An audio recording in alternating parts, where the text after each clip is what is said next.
খুবই স্বল্পায়ু জীবনের শেষ দ্বাদশ বর্ষ শ্রী মায়ের সেবায় নিযুক্ত করেছিলেন যোগীর মহারাজ।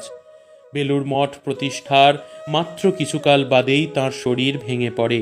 শেষের দিন যখন আসন্ন, সেই সময় শ্রী মায়ের জনৈক সেবক একদিন উপরে পূজার ফুল দিতে গিয়ে দেখেন শ্রী মা নিজ কক্ষে পশ্চিমাশা হয়ে পা ছড়িয়ে চুপ করে বসে আছেন, আর তাঁর গণ্ড যুগল বেয়ে অবিরল ধারায় অশ্রু গড়িয়ে পড়ছে। সেবক বুঝলেন কেন শ্রীমা কাঁদছেন।